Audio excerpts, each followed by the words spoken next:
তার মানে হচ্ছে যে ডোনাল্ড ট্রাম্প ডক্টর ইউনূসকে একটি লাল কার্ড দেখিয়ে দিয়েছিলেন। আমরা এটা আগে থেকেই জানি, ডক্টর ইউনূসকে ডোনাল্ড ট্রাম্প বলে থাকেন মাইক্রো ক্রেডিট গাই। উনি আবার ওই নোবেল ইউনূসও বলেন না, মোহাম্মদ ইউনূসও বলেন না, উনি বলেন ওই মাইক্রো ক্রেডিট গাই। সেই মাইক্রো ক্রেডিট গাইয়ের সাথে তিনি কোনো রকমের সলা পরামর্শ, আলোচনা, গণতন্ত্র কি আকাশে আছে না বাতাসে আছে, নাকি গণতন্ত্রকে কবর দেওয়া হয়েছে, এইসব কোনো বিষয় নিয়ে ইন্টারেস্ট দেখাননি। ডক্টর ইউনূস 104 সদস্যের একটি লট বহন নিয়ে আমেরিকাতে গিয়েছেন। উদ্দেশ্য জাতিসংঘের সাধারণ অধিবেশনে যোগদান করা। এবং এটা এখন না, বহু বছর থেকে বাংলাদেশ জাতিসংঘের সদস্য হওয়ার পর থেকে বঙ্গবন্ধুর সময় থেকে শুরু করে প্রতি বছরই বাংলাদেশের সরকার প্রধান বা রাষ্ট্রপ্রধানরা আমেরিকাতে এই অধিবেশনে সেপ্টেম্বর অক্টোবরে যেয়ে থাকেন। তো এবারও গিয়েছেন। আগে প্রধানমন্ত্রী শেখ হাসিনার সময় বা খালেদা জিয়ার সময়ে বিশাল বাহিনী নিয়ে সরকার প্রধানরা বা রাষ্ট্রপ্রধানরা আমেরিকাতে যেতেন। তো এটা নিয়ে আমরা বহু সমালোচনা শুনেছি বুদ্ধিজীবীদের, বাংলাদেশের পত্রিকায়, বাংলাদেশের নিউজ মিডিয়ায়, বাংলাদেশের টেলিভিশনে। তখন বলা হতো যে কেন রাষ্ট্রের টাকা অপচয় করে আমেরিকাতে এত বড় বাহিনী নিয়ে যাওয়া হচ্ছে। কিন্তু এবার ডক্টর ইউনূসের কোনো রাজনীতি নেই, কোনো দল নেই, কোনো পার্টি নেই। তিনি একজন দল নিরপেক্ষ সজ্জন ব্যক্তি বলে সবাই মনে করতেন। তিনি 160 সদস্য নিয়ে গেলেন কেন? এই নিয়ে কিন্তু বাংলাদেশের পত্রিকায়, বাংলাদেশের রেডিও টেলিভিশনে কিন্তু শোরগোল নেই। দু একটি ব্যতিক্রম ছাড়া কেউ কথাও তুলছেন না। এখন সে বিষয়টি আমার আলোচনার বিষয় নয়। আমার আলোচনার বিষয়টি হলো আমেরিকাতে যাওয়ার পর ডক্টর ইউনূসের যে অবজেক্টিভটি ছিল, সেই অবজেক্টিভটি ছিল মূলত আমেরিকার প্রেসিডেন্ট ডোনাল্ড ট্রাম্পের সাথে কোনোভাবে সাইডলাইনে হলেও একটি আলোচনা করা, একটি সভা করা। সেই সিদ্ধান্তটি তার মনে মনে নিয়ে রেখেছিলেন তিনি। কিন্তু বিধিবাম আমেরিকাতে যাওয়ার পর তিনি ডোনাল্ড ট্রাম্প তো দূরের কথা, ডোনাল্ড ট্রাম্পের ক্যাবিনেটের পাওয়ারফুল কোনো মিনিস্টারের সাথেও একটি অ্যাপয়েন্টমেন্ট পাননি যে তিনি একটি দ্বিপক্ষীয় কোনো আলোচনা করবেন, কোনো বিষয় নিয়ে ডিসকাশন করবেন। সেই সুযোগটি ডক্টর ইউনূসের হয়নি। তিনি একটি ছবি পোস্ট করেছেন, সেটি অনেকেই ফেক বলেছে, কিন্তু আমি সেটিকে ফেক বলতে চাই না। কারণ হচ্ছে প্রতি বছর আমেরিকার ট্রেডিশন অনুসারে জাতিসংঘের সাধারণ পরিষদের অধিবেশন যখন চলে, তখন পৃথিবীর 193টি রাষ্ট্রের রাষ্ট্রপ্রধান, সরকার প্রধান অথবা তাদের প্রতিনিধিরা আসেন এবং আমেরিকা রাষ্ট্র হিসাবে, হোস্ট কান্ট্রি হিসাবে সকল রাষ্ট্রপ্রধান এবং সরকার প্রধানের সম্মানে একটি নৈশভোজের আয়োজন করেন। সেই আয়োজনে অথবা একটি ডিনারের আয়োজন করেন। সেই আয়োজনে সব রাষ্ট্রপ্রধান, সরকার প্রধান উপস্থিত থাকেন এবং ডক্টর ইউনূসও তাদেরই একজন। এবং সবাই ওখানে একটি মঞ্চ করা থাকে, সেই মঞ্চে পালাক্রমে বিভিন্ন লোক ছবি তোলেন। ডক্টর ইউনূস যদি সেরকম একটি ছবি তোলেন, এটাতে বিচিত্র হওয়ার, অবাক হওয়ার কিছু নেই। তুলতেও পারেন, নাও তুলতে পারেন।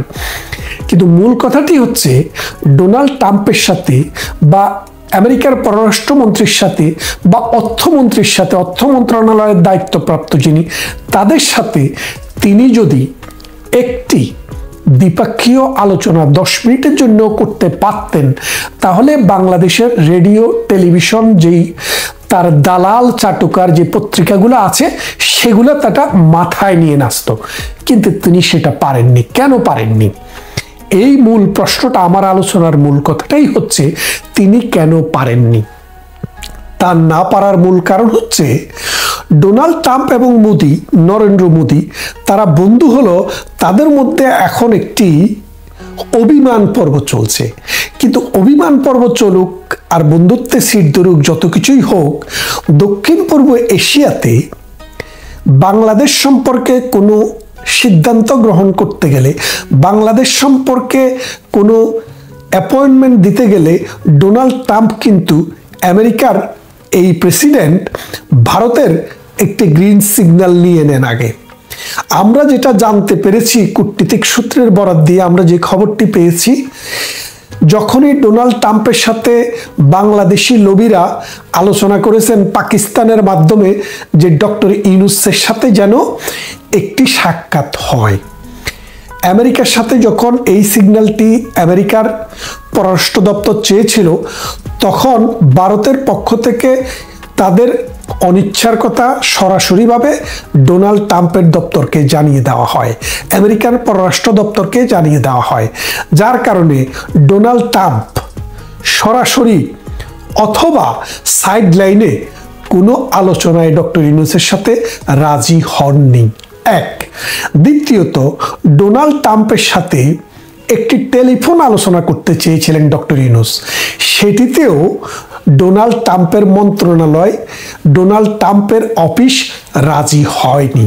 তাহলে আপনি খেয়াল করে দেখেন, শুধু ডোনাল্ড ট্রাম্প নয়, ডোনাল্ড ট্রাম্পের যে দপ্তর, সেই দপ্তরের কোনো মন্ত্রী, কোনো পার্লামেন্ট মেম্বার, মানে যারা ডোনাল্ড ট্রাম্পের কাছে, অর্থাৎ সিনেট সদস্য যারা ডোনাল্ড ট্রাম্পের দলের এবং ক্লোজ, যারা বিভিন্ন দায়িত্বে আছেন, তারা কিন্তু ডক্টর ইউনূসকে কোনো সাক্ষাৎ দেননি। তার মানে হচ্ছে যে ডোনাল্ড ট্রাম্প ডক্টর ইউনূসকে একটি লাল কার্ড দেখিয়ে দিয়েছিলেন। আমরা এটা আগে থেকেই জানি, ডক্টর ইউনূসকে ডোনাল্ড ট্রাম্প বলে থাকেন মাইক্রো ক্রেডিট গাই। উনি আবার ওই নোবেল ইউনূসও বলেন না, মোহাম্মদ ইউনূসও বলেন না, উনি বলেন ওই মাইক্রো ক্রেডিট গাই। সেই মাইক্রো ক্রেডিট গাইয়ের সাথে তিনি কোনো রকমের সলা পরামর্শ, আলোচনা, গণতন্ত্র কি আকাশে আছে না বাতাসে আছে, নাকি গণতন্ত্রকে কবর দেওয়া হয়েছে, এইসব কোনো বিষয় নিয়ে ইন্টারেস্ট দেখাননি। এখন এই বিষয়টি কি নতুন? না, এই বিষয়টি নতুন নয়। দক্ষিণ পূর্ব এশিয়াতে, বিশেষ করে বাংলাদেশের বিষয়ে, যে আমেরিকা, ইউরোপ এবং অস্ট্রেলিয়া, কানাডা, এইসব রাষ্ট্র সবসময় কেন ভারতকে গুরুত্ব দেয়, এটার আরো কিছু নজির আপনি দেখেন। 2008 সালে যখন প্রধানমন্ত্রী শেখ হাসিনা ক্ষমতায় আসে, তখন এর কিছুদিন পর সাবেক প্রধানমন্ত্রী বেগম খালেদা জিয়া লন্ডনে আসলেন। যখন লন্ডনে আসেন, তখন ডেভিড ক্যামেরুন, এটা 12 বা 13 সালের কথা, এরকম করে একটা সময়, ডেভিড ক্যামেরুন তখন ব্রিটেনের প্রাইম মিনিস্টার। তো প্রধানমন্ত্রী খালেদা জিয়া যখন এই ব্রিটেনে আসেন, তখন এই ডেভিড ক্যামেরুনের সাথে তার একটি পূর্ব নির্ধারিত হাফ অ্যান আওয়ারের একটি শিডিউল মিটিং ছিল। তো ইন্ডিয়ান যে দপ্তর, ইন্ডিয়ান যে পররাষ্ট্র মন্ত্রণালয়, তারা ব্রিটেনের সাথে একটা আলোচনা করে বলে আমরা শুনেছি। সেই আলোচনার পর তারা ব্রিটেনকে জানায় যে বিএনপির এই প্রধানমন্ত্রী ক্ষমতায় থাকাকালীন ভারতের অখণ্ডতাকে বিনষ্ট করার জন্য, আন্তর্জাতিক আইনকে লঙ্ঘন করে সন্ত্রাসবাদীকে উৎসাহ দেওয়ার জন্য পাকিস্তানের মাধ্যমে এবং চায়নার মাধ্যমে বাংলাদেশের ভূখণ্ড ব্যবহার করে 10টা অস্ত্র এই ভারতে পাঠানোর জন্য আনা হয়েছিল, এবং বেগম খালেদা জিয়া সেই সময় প্রধানমন্ত্রী ছিলেন, তিনি তার কোনো ব্যবস্থা নেননি। তাই বাংলাদেশের এই সাবেক প্রধানমন্ত্রীর সাথে ব্রিটেন কোনো দ্বিপক্ষীয় আলোচনা করুক বা তাকে কোনো শিডিউল দেখ ব্রিটেনের প্রাইম মিনিস্টার অথবা পররাষ্ট্রমন্ত্রী, সেটা ভারত ভালো চোখে দেখে না। যেহেতু ভারতের সাথে ব্রিটেনের বিলিয়ন বিলিয়ন পাউন্ডের লেনা দেনা, ব্যবসা বাণিজ্য, সেই জন্য ভারত এই অবস্থান নেওয়ার পর সেইবার এই ডেভিড ক্যামেরুন তার সাথে আলোচনাটি পণ্ড করে দেন, অর্থাৎ উনি অন্য কাজ দেখিয়ে বেগম খালেদা জিয়ার সাথে সাক্ষাৎ করতে অস্বীকার করেন। তার মানে এই ব্রিটেনে এসে বাংলাদেশের 2 বারের সাবেক প্রধানমন্ত্রী বা 3 বারের সাবেক প্রধানমন্ত্রী, বিএনপি চেয়ারপারসন খালেদা জিয়া শূন্য হাতে কোনো মিটিং না করে পরবর্তীতে তিনি আমেরিকায় যান। আমেরিকায় তখন বারাক ওবামা তখন সরকার চালাচ্ছিলেন। তো বারাক ওবামার সাথে তার একটি মিটিং হওয়ার কথা ছিল, আর যদি বারাক ওবামার সাথে না পারে, তাহলে অ্যাটলিস্ট হিলারি ক্লিন্টন তখনকার পররাষ্ট্রমন্ত্রী তার সাথে একটি মিটিং করার কথা ছিল। কিন্তু আমেরিকাতে যাওয়ার পর এই আমেরিকান পররাষ্ট্র মন্ত্রণালয়ের সাথে ভারতীয় লবি যোগাযোগ করে যে বাংলাদেশে যে আমেরিকার যে রাষ্ট্রদূত ছিল তখন তিনি একটি রিপোর্ট করেছিলেন এই তারেক জিয়ার উপরে, মানে বিএনপি চেয়ারপারসনের ছেলে এবং বর্তমানে বিএনপির vice president, senior vice president জনাব তারেক রহমান সাহেবের বিরুদ্ধে একটি অভিযোগ ছিল যে মিস্টার 10% নামে, এবং বলেছিলেন যে উনি আমেরিকার ইন্টারেস্টের জন্য পুরো ওয়ার্ল্ডে একটি নেগেটিভ চরিত্র। সেই জন্য আমেরিকা এই বার্তাটি আমেরিকাকে আবার মনে করিয়ে দিয়ে এই ইন্ডিয়ান লবি বললেন যে আপনারা এইরকম একজন মানুষ যাকে মানে যার নেতৃত্বে বিএনপি চলে, খালেদা জিয়া, তিনি তাকে বন্ধ করতে পারেন না। অর্থাৎ খালেদা জিয়া যখন ক্ষমতায় ছিলেন তারেক জিয়া তখনই তার বিরুদ্ধে এই অভিযোগগুলো ওঠে। এগুলা মনে করিয়ে দিয়ে ব্রিটেনের মতো আমেরিকাকে একটি নিউজ দেওয়া হয়, একটি পররাষ্ট্র মন্ত্রণালয়কে একটি বার্তা দেওয়া হয় যে আমরা চাই না আমেরিকার সাথে আমাদের এত ভালো সম্পর্ক। দক্ষিণ পূর্ব এশিয়ার এই দেশটি যারা তালেবানি গোষ্ঠীকে সহায়তা করে, যারা জঙ্গিবাদকে সহযোগিতা করে, জঙ্গিবাদকে মূলত জামাতে ইসলামকে সহযোগিতা করে, আর তখন আমেরিকাতে জামাতকে একটি সন্ত্রাসী সংগঠন হিসেবে দেখা হতো।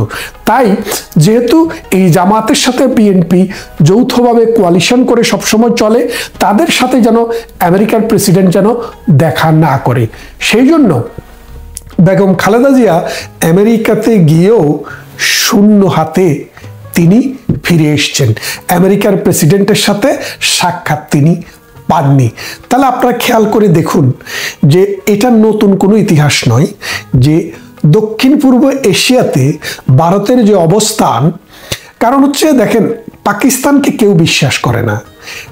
এই পাকিস্তান এই লাদেনকে ধরে দেওয়ার জন্য বা লাদেনকে জায়গা না দেওয়ার জন্য আমেরিকার থেকে বিলিয়ন বিলিয়ন ডলার নিয়েছে, আর অন্যদিকে পাকিস্তান সেনানিবাসের পাশে অ্যাবোটাবাদে এই লাদেনকে তারা রক্ষণাবেক্ষণ করেছে। পরবর্তীতে আমেরিকার সিআইএর এজেন্টরা এসে, আমেরিকার সেনাবাহিনী এসে এই লাদেনকে পাকিস্তানে হত্যা করে। তারপর থেকে না, এর আগ থেকেই পাকিস্তানের প্রতি আমেরিকা সহ পশ্চিমা বিশ্বের অনেক দেশের সম্পর্ক আছে, নানান কারণে অনেক দেশের সাথে অনেক দেশের সম্পর্ক আছে, কিন্তু বিশ্বাসের যে জায়গা, এই জায়গাটি পাকিস্তানে নাই, অর্থাৎ পাকিস্তানকে বিশ্বাস করে না। অন্যদিকে চায়না আমেরিকাকে চ্যালেঞ্জ করে রাশিয়ার সাথে একটি মানে গ্লোবাল সুপার পাওয়ার। সেই কারণে ইন্ডিয়া একটি গণতন্ত্রপন্থী এবং বহুমত সহিষ্ণু, নানা ধর্মের বর্ণের মানুষ গণতান্ত্রিকভাবে একটি রাষ্ট্র পরিচালনা করে, যার জন্য আমেরিকা এবং ইউরোপ ভারতকে গুরুত্ব দেয়।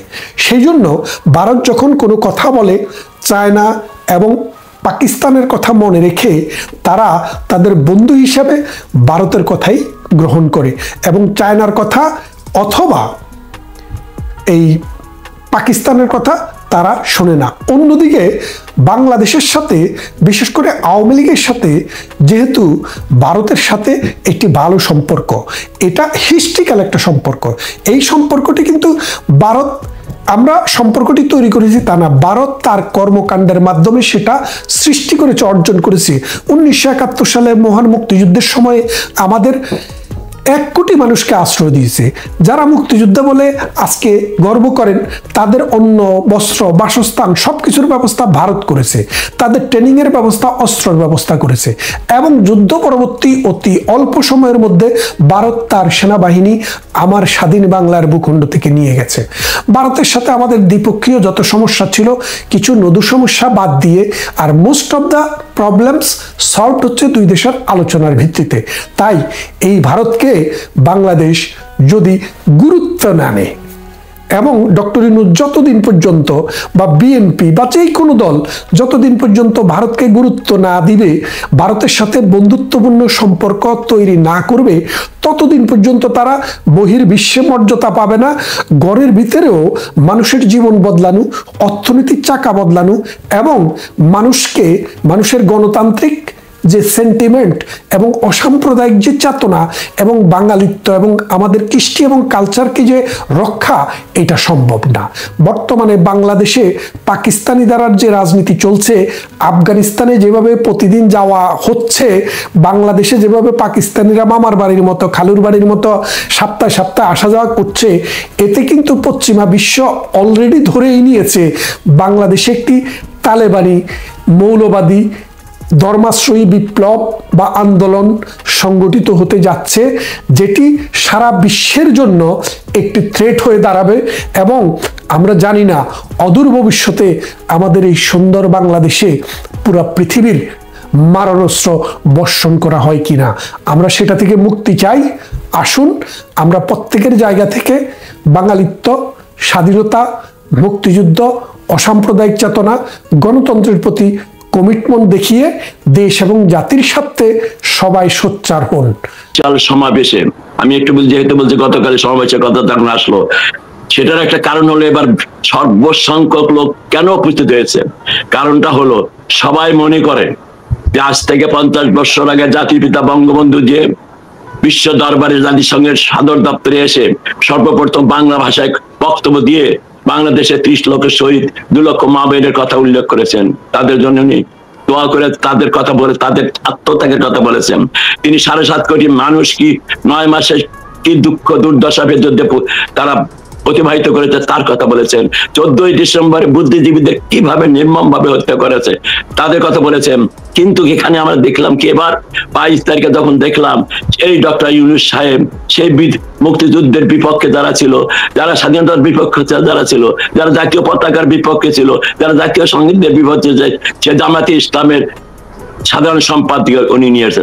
এই খবর যখন এখানকার প্রবাসী, শুধু আওয়ামী লীগ নয়, এখানকার প্রবাসীরা শোনার পর সবাই কিন্তু এটাকে বলছে এই কাজটি ডক্টর ইউনূস সাহেব যত কিছু বলুক না কেন এটা তিনি জাস্টিফাই করতে পারবেন না। কেন এই জামাতের লোকে নিয়ে উনি এই পবিত্র বিশ্ব দরবারকে কলঙ্কিত করলেন? আমাদের ওই দিনটা ছিল কলঙ্কিত দিন এবং 22 তারিখে কলঙ্ক শুরু হয়েছে এবং আমরা কলঙ্ক দিন হিসাবে 26শে সেপ্টেম্বর আমরা সেটাকে নির্ধারণ করি। এবং বিশ্বাস করবেন বিপুল ভাই, ক্যালিফোর্নিয়া শুরু করে আবেদনের 50 স্টেট, আমি কিন্তু অনেকের খবর দিতেও পারি নাই, কিন্তু তাদের নিজেদের খরচে, নিজেদের ইচ্ছা এই সমাবেশের সঙ্গে সবচেয়ে বড় যেটা, যারা লাল বদর বলেন তাদেরও বহু সংখ্যক ছেলে পেলে আমাদের কালকে এই সমাবেশে এসেছে। এবং সর্বোপরি আমি যেটা বলবো, হিন্দু সম্প্রদায়ের এত সংখ্যক লোক আমাদের এই, আমি গত 15 বছর হলাম সভাপতি করে আওয়ামী লীগের জননেত্রী শেখ হাসিনা প্রধানমন্ত্রী থাকাকালীন এবং বিরোধী দলে আসার পরেও, বিরোধী দল বলছে না, গত 2 বছরে উনি নাই, এত বড় সমাবেশ আমি কোনোদিন দেখিনি, করতে পারি নাই। সবাই একই কথা, একই যে এই ডক্টর ইউনূসকে বিতাড়িত করা ছাড়া, এই ডক্টর ইউনূসকে তার জঙ্গি বাহিনীকে বিতাড়িত করা ছাড়া আর দ্বিতীয় কোনো পথ খোলা নাই। কিন্তু সেই সাথে সাথে যেটা বলি, কাল যে ঘটনাটি ঘটেছে আমরা এবং আপনারা সবাই দেখেছেন ভিডিওতে, কিভাবে আমার 2টা নেতাকে, একজন আমার যুক্তরাষ্ট্র আওয়ামী লীগের দিনে কতগুলো স্টেট আছে, তাদের কমিটি আছে, সেই ভার্জিনিয়া কমিটি সে সভাপতি, তাকে কিভাবে দেখেন, তাকে মবের মতো, মব কালচার যেটা বাংলাদেশ হচ্ছে, এবং ডক্টর ইউনূস তার মবদের দিয়ে তাকে কিভাবে আহত করেছে। এবং আছে ছাত্রলীগের হৃদয়, সে একা ছিল, তাকে কিভাবে এই জামাতির একটা ফলোয়ার তাকে কিভাবে আঘাত করছে সেটা আমরা ভিডিওতে দেখেছে। আমি সেটাই বলি যে ডক্টর ইউনূস শুধু বাংলাদেশের যে মব কালচার সৃষ্টি করেছে না, উনি সাথে করে নিয়ে আমাদের নিউ ইয়র্ক আছে, আমেরিকাতে এসেছে, ওনার 3 দলকে সাথে নিয়ে এখানে মব কালচার করেছেন গতকাল। এবং সেটা প্রমাণ আমাকে দেখাতে হবে না, আজকাল সোশ্যাল মিডিয়ার মাধ্যমে, টিভির মাধ্যমে আপনারা সবাই জানতে, এখানে আমাকে কোনো প্রমাণ দেওয়ার প্রয়োজন নাই। আমি আপনাদের কাছে আবেদন রাখবো আপনাদের মধ্য দিয়ে, ডক্টর ইউনূস সাহেব আপনি কি দেখছেন যে কিভাবে, আর আপনি যাদের নিয়ে নেন আমাদের হাতের কাছে তাদের পেয়েও আমরা কিন্তু কিছুই বলি নেই তাদের, আমরা কিছু করে, আমরা অনেক কিছু করতে পারি। আমরা গাড়ি থামায় ফেলেছিলাম ফখরুল সাহেব, সেখানে সব নেতারা ছিল। আমরা অনেক কিছু, তখন কিন্তু পুলিশ ছিল 2-1 জন, এবং পুলিশ মানে ম্যাটার অফ ফ্যাক্ট পুলিশ আমাকে সহযোগিতা করেছে। তারপরে আমি তাদের বলেছিলাম যে লোককে গাড়িতে যাচ্ছে সেই লোকটু আমার সেই দেশের 3,500 পুলিশকে নির্মম ভাবে হত্যা করেছে। একজন মহিলা, প্রেগনেন্ট মহিলাকে তারা মেরে ফেলেছে, 13 জন পুলিশকে মেরে পুড়িয়ে ফেলেছে, এবং তারা যারা পুড়ে ফেলেছে, যারা মেরেছে 3,500, তাদের কোনো বিচার করা যাবে না একটা ইনএমটি বিল দিয়ে। তার সেই নাই করা এই গাড়িতে, তখন পুলিশ এখন চুপ করে, ঠিক আছে, you do whatever you want to do. আর এদেশে আইন আমরা গায়ে কাজ করতে পারবো না, আমরা সেটা করি নাই। আমরা কিন্তু করতে পারতাম, গাড়ি গড়ি ভেঙে দেওয়া, আমরা যাতা করতে পারতাম, আমরা করি নাই। বাংলাদেশের জনগণের সম্মান, বঙ্গবন্ধুর যা আদর্শ তার সম্মানের দিকে লক্ষ্য রেখে আমরা সব কষ্ট, সব রক্ত যেটাই পড়েন না কেন, আমার নেত্রী আজকে দেশের বাইরে, তাকে নির্মম ভাবে অপমান করে দেশ থেকে বের করে দেওয়া হচ্ছে, সব কিছু হজম করে আমরা একটা পছন্দ রাজনীতি আমরা করতে চাই, বাংলাদেশকে দেখাতে চাই, সারা বিশ্বকে দেখাতে চাই যে এত কিছু করার পরও আমরা সুষ্ঠু রাজনীতিতে বিশ্বাস করি, এবং সে কাজটা পথে এখনো বাধা হয়ে চালিয়ে আছে ডক্টর ইউনূস এবং 3 দলের নেতারা যারা এখানে এসেছে। এই যে আক্তার, সে নিজে, সে একজন বিটু ভিসা এসেছে, সে এখানে রাজনৈতিক বক্তব্য দেওয়ার কোনো অধিকার রাখে না। এই দেশের আইনে সে এটা একটা দণ্ডনীয় অপরাধ, এবং তাকে এর মাসুল দিতে হবে। এই দেশ তো একদিনই হয় না, সে সমস্ত ব্যাপারে আইন ব্যবস্থা আমরা, সে প্রক্রিয়া অলরেডি শুরু হয়ে গেছে। এবং গতকাল যে পুলিশের সামনে যেগুলো পুলিশে অলরেডি কমপ্লেন সাবমিট করা হয়েছে, এবং এ দেশের আইন অনুযায়ী যে 2 জন আওয়ামী লীগ নেতা বা ছাত্র নেতাকে আহত করা হয়েছে, তারা হসপিটালে ছিল। কিছুক্ষণ আমি খবর পেলাম, আমি তাদের দেখা করতে চাচ্ছি, তাদের রিলিজ করেছেন। এবং সবকিছু মিলিয়ে আমরা যেহেতু একটা আইনের দেশে বাস করি, আইনের মধ্যে দিয়ে থাকবো। কিন্তু সেই যে কথা বলতে চাই, ডক্টর ইউনূস সাহেব বাংলাদেশে টাকা অবৈধভাবে আপনি যে অবৈধ, সেটা আপনার এই অধিবেশন প্রমাণ করেছে। সারা বিশ্বের মুসলিম রাষ্ট্রের নেতাদের নিয়ে একটা মিটিং হয়েছে, সেখানে আপনাকে দাওয়াত করেনি। আপনি কি বোঝেন না যে আপনি বৈধ নন? এটা জিনিসটা কি আপনার মতো ল অ্যান্ড অর্ডারকে বুঝাই দিতে হবে? এটা তো একটা সেকেন্ড গ্রেডের আন্ডারস্ট্যান্ড যে আপনার অবস্থানটা কোথায়। অতএব আপনি বিবেচনা করে এই মুহূর্তে ডক্টর ইউনূস সাহেব, আপনার উচিত, আপনি লবেল লড়িয়ে সারা বিশ্বের লোক আপনার, সারা বিশ্বে আপনি পরিচিত, সবাই আপনাকে সব, কিন্তু আপনি বাংলাদেশে অশান্তি সৃষ্টি করেছেন। প্রতিটা মুহূর্তে সেখানে হত্যাকাণ্ড, ধর্ষণ, কিসা করতেছে, জেলখানায় মানুষকে হত্যা করে হচ্ছে, জেল হাজতে নেতা কর্মীদের ডিম ছড়া হচ্ছে, পানির বোতল ছড়া। আপনি সেই সৃষ্টি করেছেন। এখনো আপনার সময় আছে, আপনার সুনাম এখনো সারা বিশ্বে কমে নাই। আমি মনে করি immediately you should resign and go back to Pakistan because you don't belong to Bangladesh. এটুকু আমি বলে শেষ করতে আপাতত। একেবারে সঙ্গে থাকুন, আসবো আপনার কাছে। আপনি বলছিলেন আক্তার হোসেনের বিরুদ্ধে আইনি ব্যবস্থা, এই নিয়ে আলোচনা করবো আপনার সঙ্গে, আসতেছি আপনার কাছে। আমাদের সঙ্গে আছেন শরীফ শাহাবুদ্দিন ভাই। শরীফ শাহাবুদ্দিন ভাই, এই নিউ ইয়র্কে প্রধান উপদেষ্টা বক্তব্য রাখলেন, অনেক কথা বললেন, দেশের পরিস্থিতি খুবই ভালো, শান্ত, দেশে কোনো আইন শৃঙ্খলা পরিস্থিতি খুব উন্নত, অনেক বিষয়ে কথা বললেন। আবার তার লোকজনই নিউ ইয়র্কে বা প্রতিবাদকারীদের উপর হামলা করলো। ইউনূস এবং তার সহযোগীরা এটা তো সন্ত্রাসের মাধ্যমে 5ই আগস্ট একটা সন্ত্রাসের যুবকাস্টে যে একটা সুন্দর দেশ, একটা সমাজ, একটা রাষ্ট্র বলি হয়ে গেছে, এটা তো একেবারে প্রমাণিত। তো এরা সন্ত্রাসটাই ভালো বোঝে, এদের মজ্জাগত সন্ত্রাসবাদ। তো এরা কি করে নাই, এই যাদের উপরে ভর করে উনি এখন দেশ চালাচ্ছেন, পরিচালনা করছেন অবৈধভাবে। তো উনি দিয়া, যেমন সিদ্দিক ভাই বললেন, উনি নিজে বুঝেন না যে উনি অবৈধ। উনি তো বহুবার বলা হয়েছে যে উনি রাষ্ট্রপতি সন্তুষ্টির জন্য কাজ করবেন, তাছাড়া আর কোনো সংবিধানে তার কোনো ইয়া নেই, আর কোনো ব্যাখ্যা নেই এটার, যে অ্যাডভাইজারদের। তো উনি কি করছেন, উনি কি না করছেন, কি না করছেন, উনি দেশটাই তো বিক্রি করে দিলেন। উনি এখন এমন একটা স্তরে দেশটাকে নিয়ে গেছে যেখানে গৃহযুদ্ধ হবে। ওনার এই সিদ্ধান্ত, দেশ বিক্রির সিদ্ধান্ত, করিডোর দেওয়া, বন্দরের কথা নিজে কিন্তু বক্তৃতায় বলছে যে 28% ইনকাম বৃদ্ধি হয়েছে এই এই এক বছরে। যেখানে তাইলে বন্দর দিতে হবে কেন? বন্দর কেন দিতে হবে? যেটা লজিং কনসার্ন, যে বন্দর চলে না সেখানে বিদেশিদের এক্সপার্টদের এনে সেখানে আরো সচল করে তুললো, সেটা হতে পারে। কিন্তু আমার সবচেয়ে কভেটেড, সবচেয়ে একটা প্রফিটেবল কনসার্ন আমি দিয়ে দেবো বিদেশিদের কাছে। এটা তো আসলে তো এই বন্দর তো দেওয়া না, এখানে ফ্রি অ্যাক্সেস সকল প্রকার এই যুদ্ধের বিষয়, যুদ্ধের যে আর্মামেন্ট আছে এগুলো সব মিলে যে সহজে আসতে পারে, বন্দর ইউজ করতে পারে। বাংলাদেশটা যে একটা প্রক্সি ওয়ারের ভিতরে উনি ঢুকাই দিয়েছেন, এই কথাটা উনি নিজে খুব ভালো করে জানেন, জেনে শুনেই করছেন, এটা ওনার অ্যাসাইনমেন্ট ছিল, উনি সেটা করছেন। তো এই লোকটা, এখানে একটা কথা আছে, উনি একজন শিক্ষক, শিক্ষক এবং ডাক্তার এরা যদি অপকর্ম করে তাহলে বুঝতে হবে দেশ একটা ধ্বংসের চূড়ান্ত পর্যায়ে পৌঁছে গেছে। এই কথাটা কিন্তু আমার না, এটা ইমাম গাজ্জালির কথা, যে দেশের শিক্ষক এবং ডাক্তার এরা যদি অপকর্ম করে, এরা যদি ইমোরাল হয় তাহলে ওই দেশ আর থাকে না।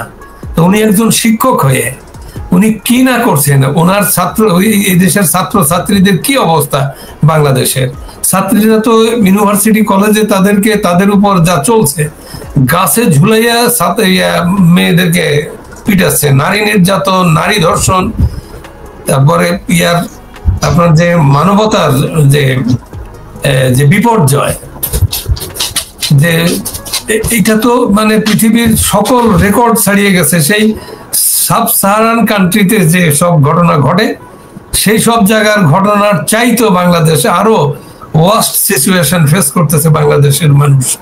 তার নেতৃত্বে সে বুঝে না কি করতেছে। এই লোকটা একজন শিক্ষক, একজন শিক্ষিত, একজন নোবেল লরেট, সে কিভাবে, তার মনে কি একবারও মনে হয় না যে আমি পৃথিবীর সবচেয়ে বড় একটা পুরস্কার পেলাম, সারা পৃথিবী আমাকে সম্মান করে, তো আমি কেন এই অপকর্মগুলো করছি, আমি কেন নারী ধর্ষণ হচ্ছে, মানুষ খুন হচ্ছে, জঙ্গি জিহাদিদের নিয়ে উনি কেন চলছেন, উনি কেন দেশটাকে একটা ধ্বংসের দ্বার প্রান্তে পৌঁছে দিলেন, এটা উনি একবারও তার কি মনে হয় না যে সে এই কাজটা কি করছে, সে একটা দেশ নিয়ে খেলা করছে, দেশ বিক্রি করে দিল। এটা তো কে না জানে, বাংলাদেশের সাধারণ মানুষ, রাস্তার মানুষ এখন বলে যে সে কি করছে। তো এই কাজগুলো, তার এই অপকর্মগুলো সে যখন ডেলিভারেটলি করে কেউ, তখন তার আর বোঝার শক্তি থাকে না, কেউ বুঝাইলেও সে বোঝে না। এটাই হচ্ছে ইউনূসের ব্যাপার। নিউ ইয়র্কে গিয়া আমরা তো সবসময় দেখছি, ফলো করতেছি, নিউ ইয়র্কে যে সিদ্দিক ভাই বললেন স্মরণকালের ইতিহাসের সবচেয়ে বড় সমাবেশ, এবং এটা ফেস্টিভ মুড নিছে, ইউনূসকে প্রতিহত করার জন্য একটা ফেস্টিভ্যাল হয়ে গেছে। সারা পৃথিবীর থেকে, সারা আমেরিকা থেকে মানুষ এসে স্বতঃস্ফূর্ত ভাবে এইরকম স্পন্টেনিটি আমি কখনো দেখিনি, সিদ্দিক ভাইও দেখেননি, যে এত যে অনেক বড় বড় সমাবেশ হয়েছে, কিন্তু এইরকম মানুষ, যে মানুষের ঘৃণার আগুন কিভাবে ছড়িয়ে পড়ছে তার উপরে, কিন্তু তার একটুও কিন্তু বুদ্ধি কিচ্ছু নাই।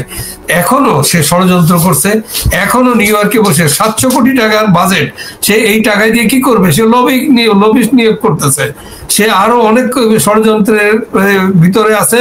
সে এখানে 10 দিন থাকবে, থেকে সাইফুল আমিন একটা কথা, সুন্দর কথা বলছে, হঠাৎ দেখবেন যে সে 2-1 দিনের ভিতর সে কোথাও নাই, তার ট্রেস করা যাচ্ছে না, তার কারণ সে গোপন তৎপরতায় সে লিপ্ত হবে।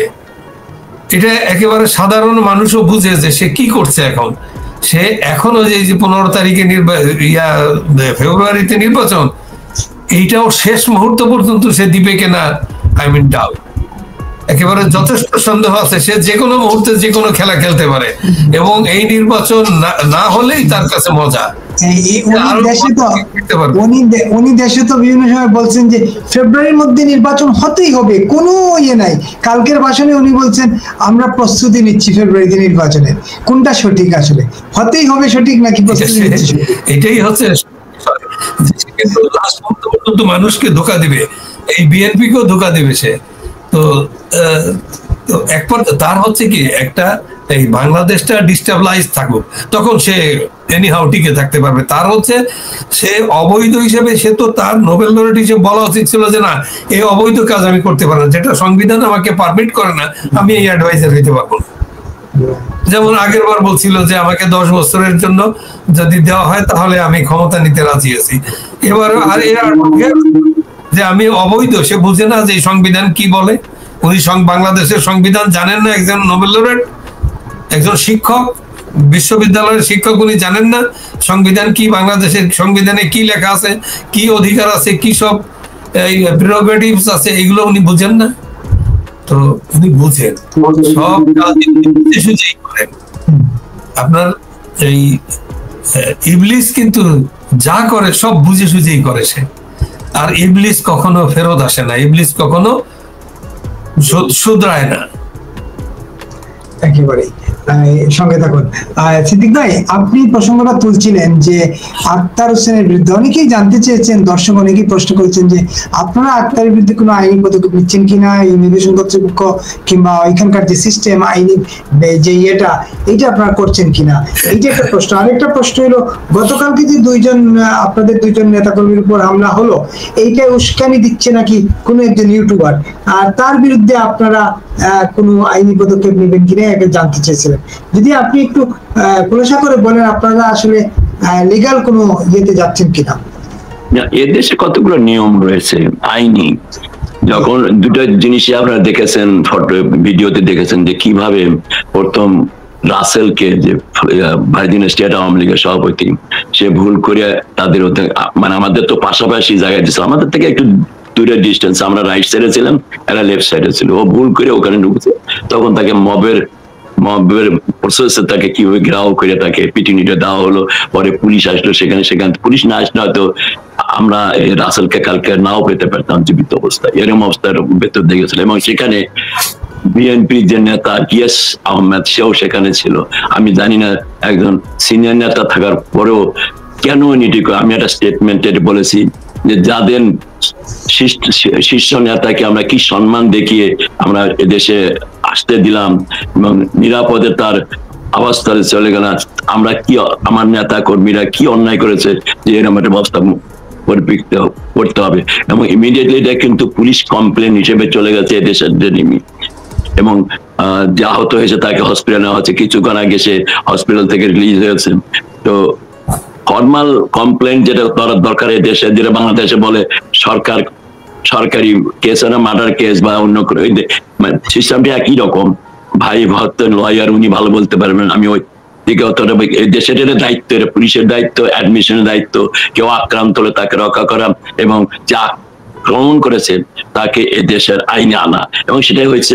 দ্বিতীয় ক্ষেত্রে যেটা ছাত্রলীগের আমাদের হৃদয়কে আরো কথাবার্তা বলছে, হৃদয়কে উচিত কথাবার্তা বলাতে সে হৃদয় তাদের কথা বলছে, কিন্তু আপনি কথা বলতে পারেন এ দেশে, আমরা যা ইচ্ছে বলতে পারেন, আমাদের সে ফ্রিডমটা দেশে রয়েছে, কিন্তু আপনি গায়ে হাত দিতে পারবেন না। আপনি দেখেন ওখানে কি হলো, শেষ পর্যন্ত কথা কাটাকাটিতে আসে সেই জামাতির ছেলেটা বা সে আমাদের এই নাম কি আক্তার হোসেনের ফলোয়ার্সরা, আক্তার তো বক্তৃতা বলেছো যে আমাকে আরো অপমান করছো, তোমরা এখানে বসে থেকে কি করছো, তোমরা এনসিপি নেতা কর্মীরা, তোমরা কেন সিদ্দিক রহমান, কেন আব্দুল হামাদ আজাদ, কেন দেশের নেতারা যারা আছে তাদের গায়ে তোমরা হাত দিচ্ছে না, তারা ফ্রিলি কেন ভিড়ে হয়েছে, সেটা তার বক্তব্য এইভাবে ইঙ্গিত দিয়েছেন। এবং সেটা আমরা, এবং দেখেন যেটা আমি বলতেছিলাম যে আমাদের বিশাল আচ্ছা এই কথাটাই আইনের ব্যবস্থা সেটা হবে। এবং আজকে এবং কালের শনিবার রবিবার আমরা কোর্টে যেতে পারবো না, তো সোমবারে আমরা এটা ফর্মাল কোর্টে, এটা রিপোর্টটা বোধহয় একদিন লাগবে, even it May go up to Tuesday, সেদিন আমরা কোর্টে গিয়ে ফর্মাল চার্জ আনবো। এবং আমাদের আসামিগুলোর ভেতর ইয়াসউদ্দিন থাকবে, আক্তার হোসেন থাকবে, যারা থাকবে বিশেষ করে যারা ইন্ধন দাতা, এদের নাম থাকবে সেই এটা দেশের নিয়মই।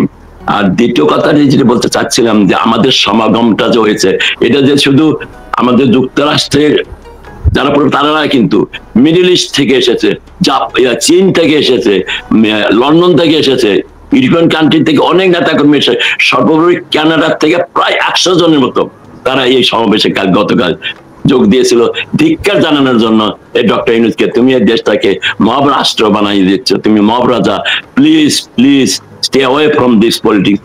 এবং যত মিথ্যাচার, যেটা বললাম, তার ভাষণ আমি শুনতেই চাই না। তেমন এত এটা মিথ্যাচারের একটা কারখানা। আমি এরকম একটা নোবেল লরিয়েট, আমি জানি না আল্লাহ তাকে সব কিছু দিয়েছে, টাকা পয়সা সুনাম কি উনি পান নাই, আর ওনার কি বাকি আছে? উনি শান্তিতে নোবেল পরিবেশ পাবেন, শান্তির শব্দটাকে উনি অনুদমন করতে পারেন। উনি সেই অশান্তি বাংলাদেশের প্রতিটা মানুষের ঘরে ঘরে পৌঁছে দিয়েছে। এবং সর্বোপরি আওয়ামী লীগ যারা করে তাদের জীবন উনি একটা কি বিপদময় করে ফেলেছেন। তারা আজকে নিঃশ্বাস ফেলতে পারতেছে না, তারা আজকে রাস্তায় বেরোতে পারতেছে না। উনি কি করতে পারবেন আওয়ামী লীগকে? উনি কি আওয়ামী লীগকে নিশ্চিহ্ন করতে পারবেন বাংলাদেশের? যে বাংলাদেশের নামের সাথে আওয়ামী লীগ জড়িত, যে বাংলাদেশের নামের সাথে বঙ্গবন্ধু জড়িত, এই সমস্তকে নিশ্চিহ্ন করে দিয়ে উনি 5ই ফেব্রুয়ারিতে অনন্য নির্বাচনের মাধ্যমে উনি নাকি আনন্দময় একটা নির্বাচন দিয়ে একটা নতুন বাংলাদেশ করবেন। এটা ঠিক, এটা ঠিক বিপুল ভাই, উনি নতুন বাংলাদেশ করবেন, যে বাংলাদেশের নতুন সংবিধান হবে, যে বাংলাদেশের নতুন জাতীয় সঙ্গীত হবে, যে বাংলাদেশের নতুন পতাকা হবে, সেটা হবে পাকিস্তানের প্রিসক্রিপশন অনুযায়ী। আমাদের সেই 71-এ 30 লক্ষ শহীদ, যারা শহীদ হয়েছেন, নুলুকমাবেন তাদের সর্বস্ব দিয়ে গেছে, তাদের প্রতি আমাদের মুনাফিকি করা হবে, তাদের ঋণ আমরা আর জীবনে কোনদিন আমরা পরিশোধ করতে পারবো না। আপনি বলছিলেন যারা আক্তার এদেরকেও আসামি করা হবে, এটা কি যে রাসেল এবং হৃদয়ের ঘটনায় আসামি করা হবে কিনা যারা আক্তারদেরকে, নাকি অবশ্যই ওটা তো বোঝেনি, অবশ্যই তারা আসামি হবে, কারণ তাদের নেতৃত্বে তৈরি হয়েছে, তাদের নির্দেশনায় এই কাজটি হয়েছে। তার কারণ আমরা তো বিএনপির বিরুদ্ধে একটা স্লোগান দেয়নি, বিএনপি নেতাদের বিরুদ্ধে আমাদের স্লোগান, আমাদের কালকে সারা স্লোগানটা ছিল step down killer Yunus, that was the slogan, step that nothing else. আমরা জিয়াউর রহমান সম্বন্ধে কথা বলিনি, তারেক রহমানের সম্বন্ধে কোনো কথা বলিনি, বিএনপির বিরুদ্ধে কোনো কথা বলি, এমনকি জামাতের বিরুদ্ধে আমরা কোনো স্লোগান দিইনি। আমাদের স্লোগান হলো এই ডক্টর ইউনূস এই 3 ঢাল নিয়ে এসে আমাদের যে নিচ্ছিন্ন করার যে প্রচ্ছন্ন উদ্দেশ্য নিয়ে এসেছেন। এবং সর্বোপরি আমাদের ভাই যে কথা বলেছেন, আপনারা কিন্তু একটা খবর তো পান নাই, এবারকার ডক্টর ইউনূসের মূল উদ্দেশ্য হলো আমেরিকাকে উনি যে ওয়াদাগুলো দিয়েছেন, সেই ওয়াদাগুলো যদি ফেব্রুয়ারিতে ইলেকশন থাকবেন না, যারা ক্ষমতা আসবেন তাদেরকেও ওই মুসলেকায় তাদেরকে সাক্ষী হিসেবে রাখার জন্য উনি চেষ্টা করছেন। সেটা কি চেষ্টা? যেমন আপনারা উনি উল্লেখ করেছেন করিডোর, তারপরে বন্দর, নট দ্যাট অনলি, আমরা সিম্বলিক বলতে পারি, পুরা বাংলাদেশটাকে, পুরা বাংলাদেশের ভূখণ্ডকে কোন একটা রাষ্ট্রের তাদের সুবিধার জন্য দেওয়ার জন্য মুসলিকা হতে যাচ্ছে আগামীকাল পরশু, আমি একজাক্ট টাইমটা জানি না।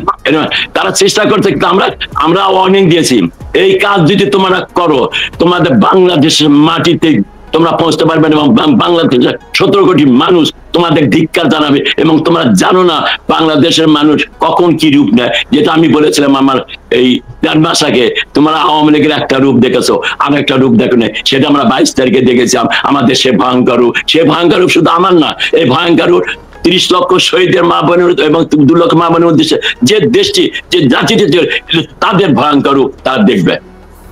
একেবারে। আরেকটা প্রশ্ন করি, যারা এবং আক্তারের বিরুদ্ধে আপনারা এই ঘটনায় মামলা করবেন, কিন্তু যারা আক্তার, বিশেষ করে আক্তার যে রাজনৈতিক বক্তব্য দিলেন বিজির বিষয়ে গিয়ে বা এই কর্মকাণ্ড করলেন, তাতে তার বিরুদ্ধে লিগ্যাল কোনো অ্যাকশন নেবেন কিনা আমেরিকার আইনে, এবং আপনারা যে মামলা করবেন এর ফলে তারা কি আর কখনো আমেরিকাতে ঢুকতে পারবে কিনা? ওই প্রথম যে প্রশ্ন, আক্তার হোসেনের যেহেতু বিশেষে করেছে, মানে যে নিয়মগুলো আছে সে মানে নাই, হ্যাঁ, তার জন্য সাংঘাতিক সাজা। আমেরিকা তো তা ঢুকতেই পারবেন না এখন, যেহেতু এই সমস্ত ঘটনাগুলো, এটা কিন্তু একসাথে আরেকটা জড়িত হবে। আমরা ওটা প্রসিড করতেছি যে B2 ভিসা নিয়ে সেখানে রাজনৈতিক বক্তব্য দিয়েছে এবং এদেশের ছাত্র সমাজকে উজ্জীবিত, মানে তাদের উৎসাহ করেছে জঙ্গি কর্মকাণ্ডের জন্য, যার প্রমাণ আমরা দেখাবো। এভাবে দুটাকে সাইমেলটেনিয়াস চলবে। ওটা নিয়েও আমরা এই দেশের আইন অনুযায়ী আক্তার, শুধু আক্তারের বিরুদ্ধে যেহেতু বক্তব্য দিচ্ছে, কি জিন্দাবাদ জানে, ইনকাম জিন্দাবাদ বলেছেন, এটা এই ব্যাপারে দুটা কেস আছে, কিন্তু হঠাৎ করে সব করা যায় না। আমরা সোমবার, মঙ্গলবার, বুধবারের ভেতর এই জিনিসগুলো আমরা কমপ্লিট করবো নিউ ইয়র্কে, বিকজ অফ দ্যাট। আরেকটা বিষয় বলি তাহলে, এই যে যাদেরকে গ্রেপ্তার করলো গতকালকে, তো 2 জনকে সম্ভবত গ্রেপ্তার করেছে এই ঘটনায়, এরা কারা আসলে? ছাত্রদল বা জামাতের বা বিএনপি যে 2 জনকে গ্রেপ্তার করছে? ছাত্র এনসিপি নাকি এনজিও অথবা মানে শিবিরের সেলে হয়েছিল, এটা শিবির। না 2 জন অ্যারেস্ট হয়েছে আমি জানি, 1 জন অ্যারেস্ট হয়েছে আমি জানি। একজন অ্যারেস্ট হয়েছে না? আমার মনে হয় হৃদয়কে, সে তো স্পট অ্যারেস্ট হয়েছে, তারপরে কেউ অ্যারেস্ট হয়েছে কিনা আমি এখন জানি না। না, রাসেলকে মারার সময় পুলিশকে ফেলে দিয়ে ধরলো, পুলিশ একজনকে ফেলে দিয়ে পেছনে ধরলো, সেই আন্ডার অ্যারেস্ট, ওই ছেলেটা আন্ডার অ্যারেস্ট আছে, এখন সে হেফাজতেই আছে। আমি লেটেস্ট খবর পাইনি এখন কত তারা, না অবশ্যই ওটা 24 আওয়ার্স পরে তাকে কোর্টে হাজির করবে, কোর্টে গেলে পরে তখন সে হতে বেরিয়ে আসতে পারবে। আপনাকে ছেড়ে দিব, আপনার তারা আছে 2 মিনিটের মধ্যে ছেড়ে দিব। একটা বিষয় জেনে নেই, আগামী 2-3 দিন 4 দিন তো আরো ইউনূস সাহেব তো 2 তারিখে দেশে ফিরবেন, তার আগ পর্যন্ত আছেন, এনসিপি, বিএনপি, জামাতের নেতারাও আছেন, সেখানে নানা প্রোগ্রামও করছেন। আপনারা কি এখন আপনাদের কর্মসূচি কি আছে না শেষ হয়ে গেল? আমাদের কর্মসূচি, আমরা তো বলছি উনি যতক্ষণ পর্যন্ত এখানে থাকবে ততক্ষণ পর্যন্ত আমরা আমাদের কর্মসূচি আমাদের অনগোয়িং। তবে যেটা বলছি, আবারও বলছি, আমরা অনেক কিছু করতে পারতাম, আমরা সেটা যেহেতু হাতের কাছে পেয়েও আমরা করি নাই, আমরা এটাকে মেনটেন করবো। আমরা রাজনীতি ভাষায় তাদের, আপনি জানেন তারা হয়তো নানান প্রোগ্রামে যাচ্ছে, তাদের আমাদের দেশে বলে না কলজা ধরপড় করে, যে মনে হয় যে সব দিকে আওয়ামী লীগ ঘুরে বেড়াচ্ছে, সে অবস্থা তারা আছে। আপনি যত কিছু বলেন, যারা আছে এখন তারা যে কি অশান্তির ভিতরে যাচ্ছে, সেটা একটু তাদের চাল চলন কথাবার্তা বুঝতে পারবেন। তো আমরা চাই ভাই দেশের শান্তি, তারাও তো বাংলাদেশের জনগণ, আর তারা আছে চোর পূর্ব আসে, তারা মানুষ।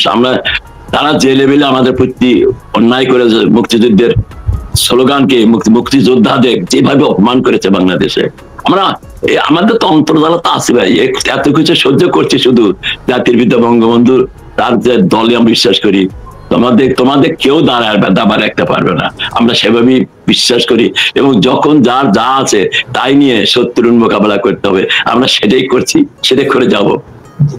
একেবারে আমরা শেষ পর্যায়ে আসছি, আপনি যদি 2-3 মিনিট থাকেন তাহলে আমরা শেষ করবো, শরীফ ভাইয়ের বক্তব্য শুনে একসঙ্গে শেষ করে দেবো। আর আপনি যদি খুব ব্যস্ততা থাকে তাহলে ছেড়ে দিতে হবে। শরীফ ভাই, আপনি শুনছিলেন যে এই সিদ্দিক ভাই একটা কথা বলছিলেন যে ইউনূস সাহেব আগামী 2-1 দিনের মধ্যে যে মুসলেকা দিতে যাচ্ছেন বাংলাদেশ বিক্রির, এইটার ব্যাপারে যদি আপনি একটু বলেন। তার মানে কি বাংলাদেশে আমরা যে সন্দেহ করতেছিলাম, দেশের মানুষ সন্দেহ করতেছিল শুরু থেকে যে বন্দর করিডোর, সিদ্দিক ভাই তো বলছেন বন্দর করিডোর না, গোটা দেশটাই মুসলেকা দিয়ে দেওয়া হচ্ছে, মানে আমরা কি ঔপনিবেশিক কলোনি হয়ে যাচ্ছে কিনা ইউএস এর?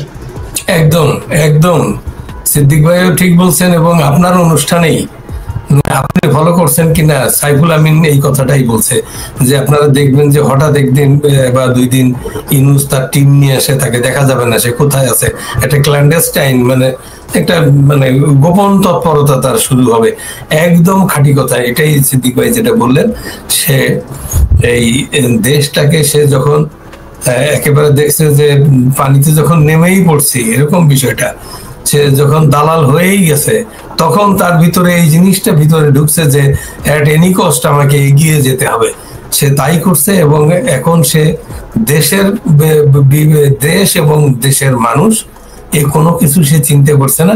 সে শুধু তার সার্ভাইভাল, সে কতক্ষণ সে টিকে থাকবে, কিভাবে টিকে থাকবে, এটাই তার সেই ষড়যন্ত্রে সে লিপ্ত আছে। এটা একেবারে পরিষ্কার বোঝা যায়।